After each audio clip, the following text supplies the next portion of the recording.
نحمده ونصلي ونسلم على رسوله الكريم أما بعد. أعوذ بالله من الشيطان الرجيم. بسم الله الرحمن الرحيم. والفجر وليال عشر والشفع والوتر. عن ابن عباس رضي الله تعالى عنهما قال قال رسول الله صلى الله عليه وسلم: ما من أيام العمل الصالح فيها أحب إلى الله من هذه الأيام، يعني أيام العشر. قالوا يا رسول الله ولا الجهاد في سبيل الله؟ قال ولا الجهاد في سبيل الله إلا رجل خرج بنفسه وماله فلم يرجع من ذلك بشيء. رواه البخاري.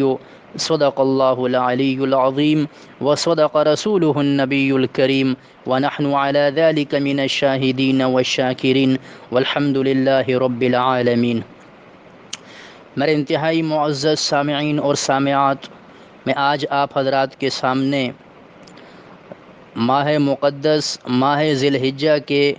ابتدائی 10 ایام کے فضائل کو بیان کرنا چاہوں گا، اور اس کے ضمن میں 2 عدد مسائل بھی آپ کے سامنے پیش کروں گا۔ ایک مسئلے کا تعلق قربانی کے حوالے سے ہے اور دوسرے مسئلے کا تعلق وہ انہی ایام کے حوالے سے ہوگا۔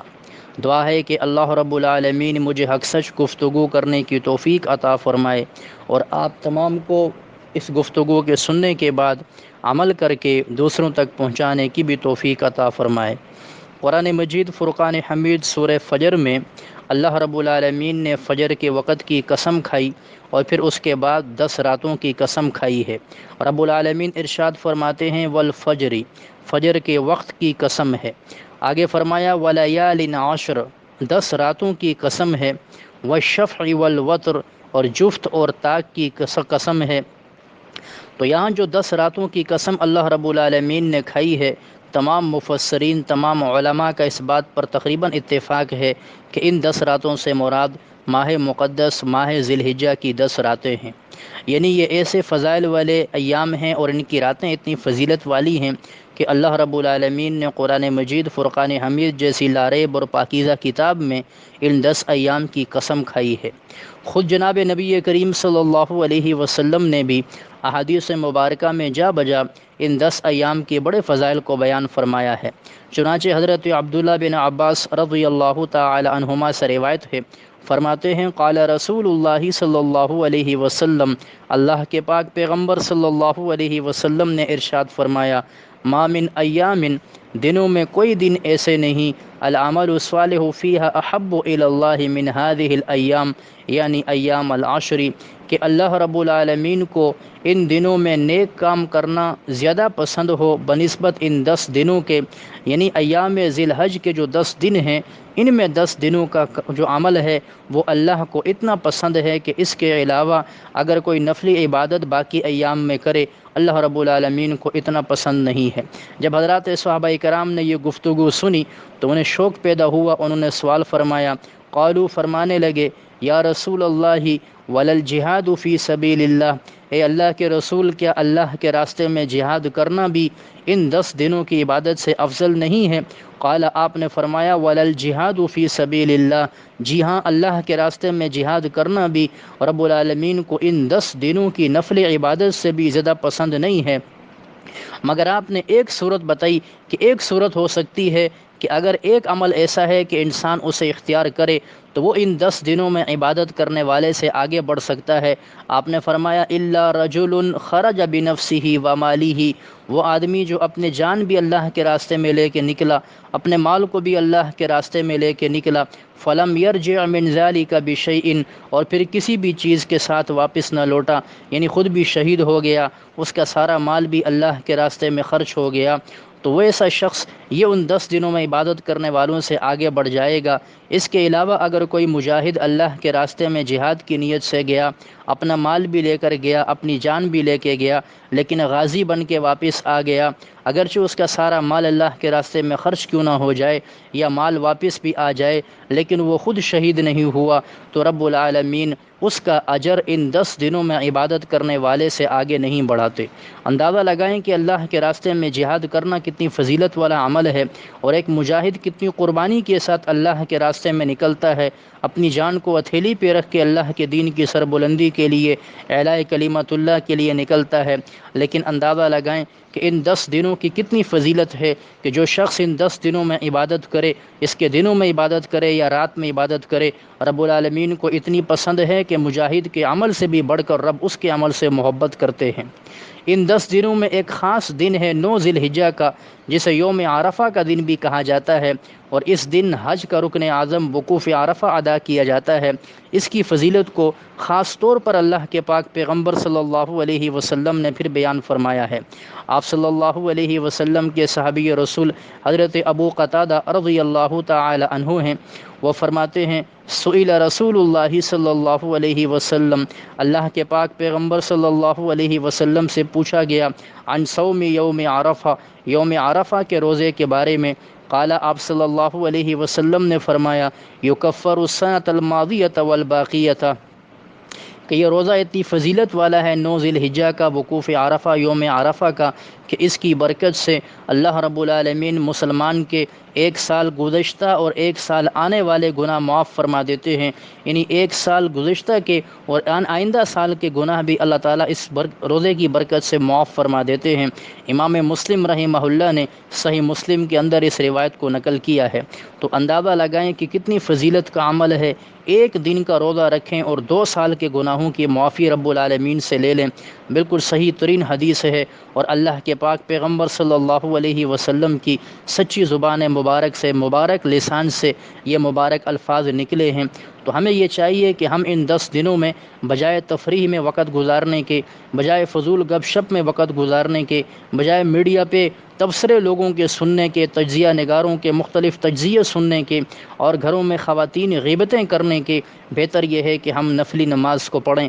نوافل کا اہتمام کریں، دن کو روزے کا اہتمام کریں، رات کو نوافل کا اہتمام کریں، جتنا ہو سکے قرآن مجید کی تلاوت فرمائیں، ذکر کا اہتمام فرمائیں۔ یکم ذی الحجہ کے شروع ہونے کے بعد 10 ذی الحجہ تک یہ فضائل چلتے ہیں۔ انسان جس دن بھی عبادت کرے گا اللہ رب العالمین اسے اجر عطا فرمائیں گے۔ اسی طریقے سے سنن ترمذی کی روایت ہے، اور بڑی ہی عظیم الشان روایت ہے ان 10 دنوں کے فضائل کے بارے میں، جس میں آپ صلی اللہ علیہ وسلم نے حضرات صحابہ کرام سے فرمایا کہ جو شخص ان 10 دنوں کی کسی بھی رات میں عبادت کرتا ہے اللہ رب العالمین اسے لیلۃ القدر سے بھی زیادہ عبادت کا ثواب عطا فرماتا ہے۔ اندازہ لگائے رمضان المبارک کے آخری عشرے میں 5 طاق راتیں ہیں، 21، 23، 25، 27 اور 29۔ ان 5 راتوں میں عبادت کا ثواب کتنا زیادہ ہے کہ اللہ رب العالمین قرآن میں فرماتے ہیں لیلۃ القدر خیر من الف شہر، کہ شب قدر کی شب بیداری اور اس کا مقام اور مرتبہ وہ 1000 مہینوں کی عبادت سے بھی افضل ہے۔ اور علماء نے جب اس کا اندازہ لگایا ہے کہ 1000 مہینے تو تقریباً 83 سال بنتے ہیں، کہ 83 سال کی عبادت سے بھی افضل عبادت کا ثواب انسان کو ملتا ہے جو شب قدر میں عبادت کر لے۔ لیکن اللہ کے پاک پیغمبر صلی اللہ علیہ وسلم نے اس رات کو متعین نہیں فرمایا تھا، اس لیے مسلمان اس رات کو تلاش کرتے ہیں 5 راتوں میں عبادت کر کے، لیکن پھر 5 راتوں میں عبادت کے باوجود بھی دل پوری طرح مطمئن نہیں ہوتا کہ پتہ نہیں ہمیں شب قدر ملی ہے یا نہیں ملی۔ لیکن یہاں معاملہ برعکس ہے، یہاں معاملہ بڑی رحمت والا ہے کہ عشرہ ذی الحجہ کی ہر رات کے بارے میں آپ صلی اللہ علیہ وسلم نے یقینی طور پر فرما دیا کہ جو جس رات کو بھی عبادت کرے، ان 10 دنوں میں کسی بھی رات کو عبادت کرے، اللہ اسے شب قدر سے بھی زیادہ عبادت کا ثواب عطا کرتا ہے۔ تو اگر ہم ہر 10 دن مسلسل 10 راتوں کو عبادت کریں تو ہمیں ہر رات کو شب قدر سے بڑھ کر عبادت کا ثواب ملے گا۔ ایک رات کا ثواب 83 سال کی عبادت سے بھی بڑھ کر ہے۔ اب 83 کو آپ 10 سے ضرب دیں تو انسان کی اتنی زندگی ہی نہیں بن سکتی جتنا انسان کو یہ اعمال کا ثواب ملے گا۔ اس کا فائدہ یہ ہوگا کہ اس کی برکت سے پھر انسان کے گناہوں کو اللہ معاف فرما دیں گے۔ تو کوشش کرنی چاہیے کہ ان 10 راتوں میں جتنا اللہ توفیق دے انسان خوب عبادت بھی کرے، انسان ذکر بھی کرے، تلاوت بھی کرے، اپنے آپ کو گناہوں سے بچائے۔ تو یہ 3 روایات میں نے آپ کے سامنے رکھی،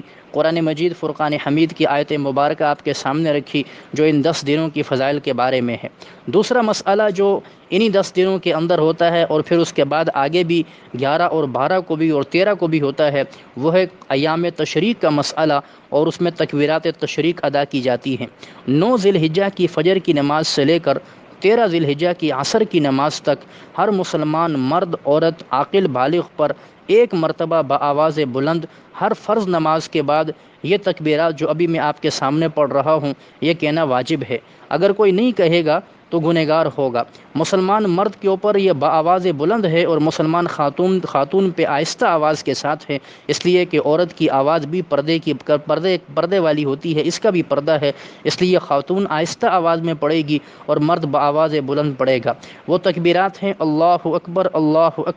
لا الہ الا اللہ واللہ اکبر وللہ الحمد۔ تو یہ تکبیرات آپ نے 9 ذی الحجہ کی فجر کی نماز سے لے کر 13 ذی الحجہ کی عصر کی نماز کے بعد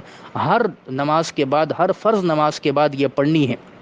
نوافل کے بعد نہیں بلکہ ہر فرض نماز کے بعد۔ جو ہی آپ فرض کا سلام پھیریں گے، مثال کے طور پہ آپ نے فجر کے 2 فرض پڑھ لیے، سلام پھیرا تو آپ نے یہ پڑھنا ہے۔ ظہر کے 4 فرائض پڑھے، سلام پھیرا، آپ تکبیر پڑھنی ہے۔ عصر کے اسی طرح مغرب کے 3 فرائض کے بعد، عشاء کے 4 فرائض کے بعد تو یہ تکبیر ہر مسلمان مرد اور خاتون پڑھے۔ اب مردوں کو تو مسجد میں چونکہ امام صاحب پڑھ لیتے ہیں یا کوئی ایک مقتدی یہ پڑھ لیتا ہے، یاد آ جاتا ہے، اس لیے کہ یہ عبادت سال میں ایک مرتبہ ہے، انسان بھول جاتا ہے، انسان کمزور ہے۔ مسجد میں مردوں کے لیے تو آسانی ہے، خواتین چونکہ گھر میں تنہا نماز پڑھتی ہیں، انہیں یاد رکھنا مشکل ہوتا ہے، تو اس کے لیے طریقہ یہ ہے کہ اپنے گھر کی اس جگہ میں جہاں آپ نماز ادا کرتی ہیں وہاں ایک پرچی پر ایک کاغذ پہ ان تکبیرات کو لکھ لیا جائے اور جہاں نماز ادا کرتی ہیں بالکل سامنے ہی دیوار پہ سے لگا لیا جائے۔ جو ہی آپ سلام پھیریں گی، آپ دیوار کو دیکھیں گی تو آپ کو یاد آ جائے گا کہ میں نے یہ تکبیر پڑھنی ہے۔ تو یہ ایک مناسب طریقہ ہے ان تکبیرات کو یاد کرنے کا،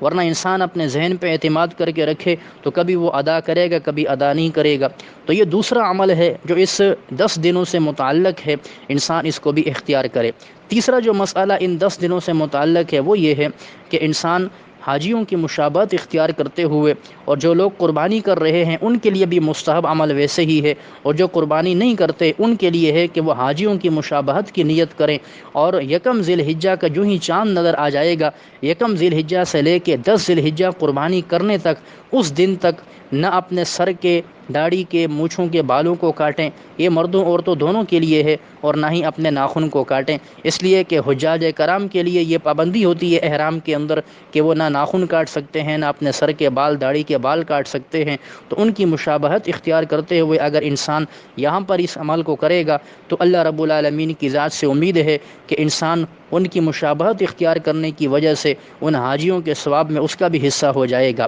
باقی یہ عمل فرض واجب یہ نہیں ہے بلکہ یہ مستحب عمل ہے، اگر کوئی کرے تو بہت اچھا ہے، اگر کوئی نہیں کر سکتا اور وہ نہ کرے تو یہ گنہگار نہیں ہوگا، اس سے قربانی پہ کوئی اثر نہیں پڑے گا۔ تیسرا مسئلہ قربانی کے حوالے سے ہے، وہ بھی یاد رکھیے گا کہ قربانی کے حوالے سے ہمارے ہاں چند غلط فہمیاں ہیں۔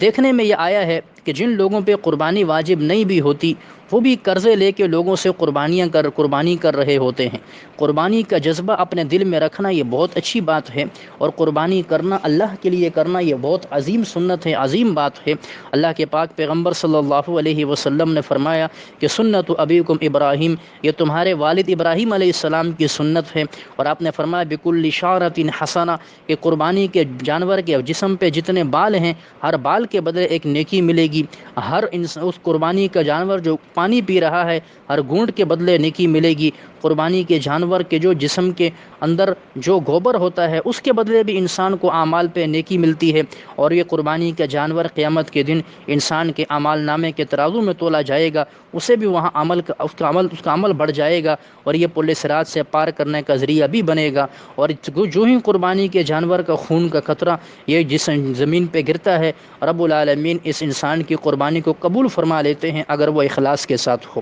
قرآن مجید فرقان حمید میں اللہ رب العالمین نے قربانی کے بارے میں فرمایا لن ینال اللہ لحومها ولا دماؤها ولکن ینالہ التقوی منکم، کہ ہرگز تم اس وقت تک